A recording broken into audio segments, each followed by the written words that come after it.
Bueno, esto es para cómo usamos el software de Ryan.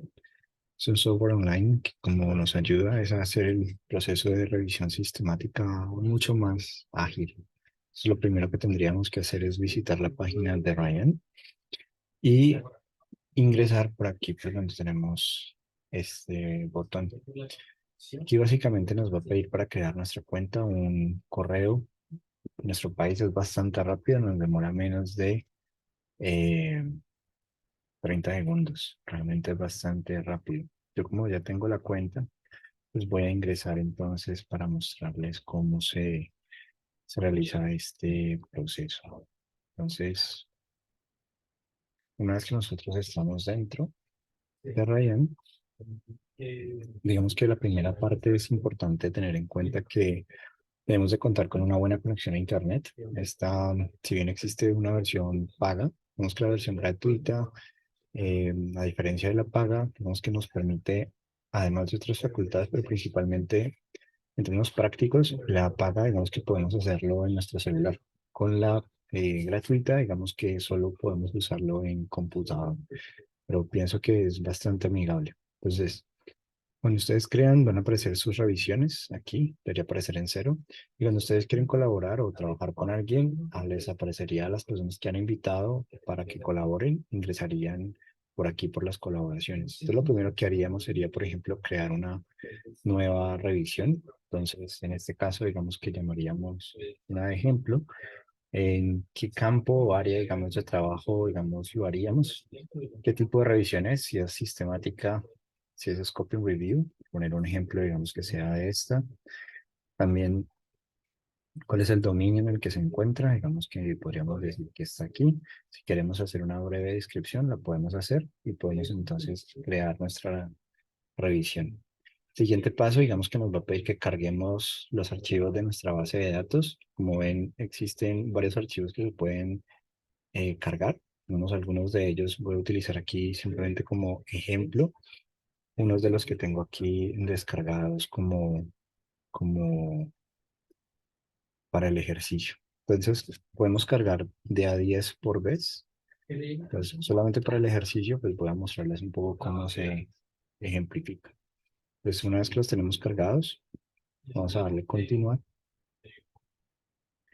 y nos va a aparecer entonces que se están cargando el total de archivos. Si bien cargamos dos archivos, realmente desconocemos pues cuál es el total de artículos que hay en cada uno de esos archivos. Por eso es importante siempre considerar pues llevar un registro de las búsquedas que hacemos en cada base de datos para saber cuántos descargamos y cuántos a veces se pierden por herramientas automáticas como Ryan.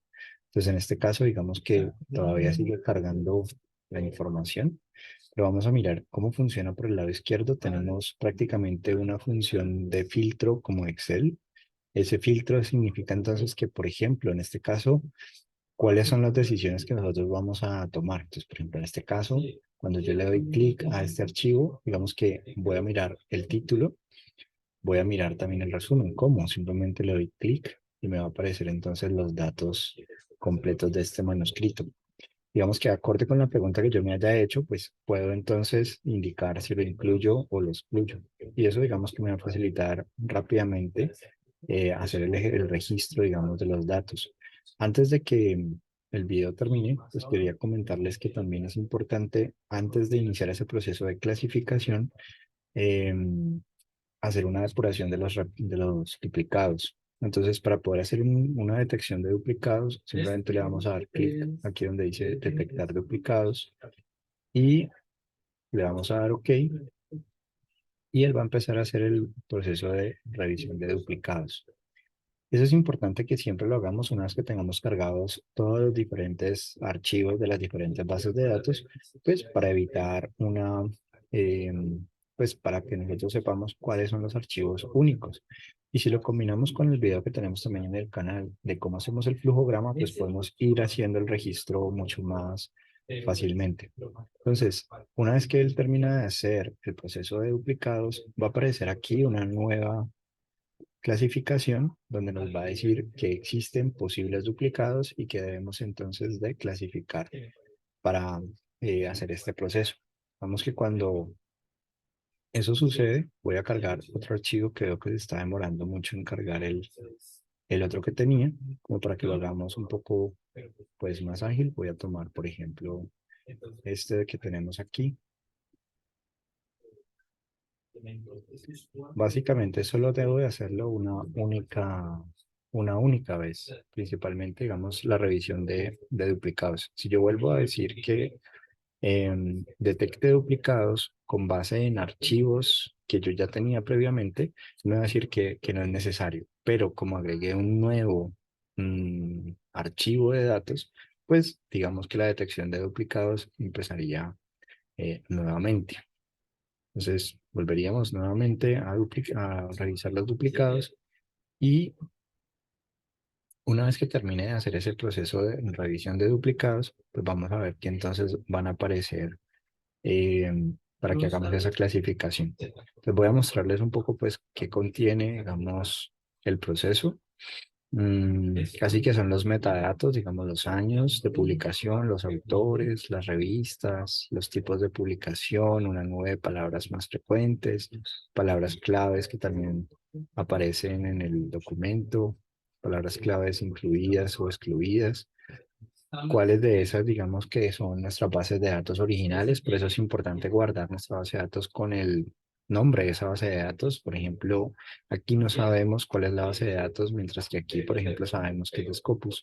Pues uno podría llevar un registro como organizado de cuáles son las bases de datos en las que busco, cuántos archivos provienen de esas bases de datos y al mismo tiempo saber entonces en total, con claridad, cuántos fueron los archivos en total que se hicieron de búsqueda. Entonces, por ahora, pues esto se está demorando. Voy a pausar el video pues un momento para continuar cuando termine. Bueno, aquí digamos que ha terminado de hacer el proceso. Bueno, aquí dice todavía que se continúa haciendo el proceso de duplicado. Esperemos a ver que termine. Bueno, en este ejemplo no aparecen duplicados. Es como para mostrarles un poco cómo se verían los duplicados. Vamos a ir aquí a otra revisión. Y ya les muestro cómo se vería. Cuando aparece la finalización, aparecen posibles duplicados, y entonces por ejemplo, aparecería, como es un filtro, vamos que si yo quisiera revisar posibles duplicados, daría clic aquí en este filtro, primero, para que quede marcado.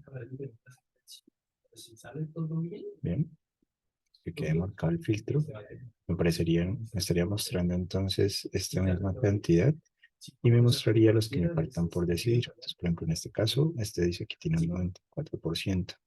Le diría resolver el duplicado.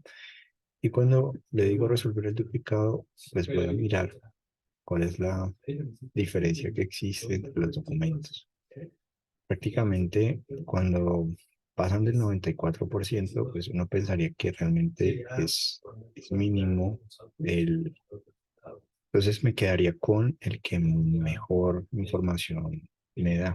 Pues, por ejemplo, este tiene un hipervínculo, y a mí me gusta tener todo al alcance, entonces diría que este sería el duplicado y lo eliminaría. Me quedaría con uno. Ya con eso, digamos que ya habría resuelto, digamos, este duplicado. Eliminaría. Ese es el proceso, tendrían que depurarse primero entonces todos los duplicados para que termine entonces aquí en cero. Y una vez que se ha hecho eso, pues ahora sí pasaríamos a las decisiones. Sería entonces, en función de la pregunta, tomar la decisión. Entonces, por ejemplo, en este caso puedo borrar este filtro y voy a ir entonces a aplicar a los que me hacen falta por decidir. Entonces, en este caso, por ejemplo, vamos que revisaría si se incluye o no se incluye, simplemente con control E mayúscula o control I mayúscula, o simplemente clic y clic para marcando según se considere. Si no se está seguro de la clasificación, se puede utilizar el maybe. Entonces, en síntesis, este es el video que les trae un poco de cómo se usa Ryan rápidamente. Si tienen preguntas, me las dejan en la descripción del video.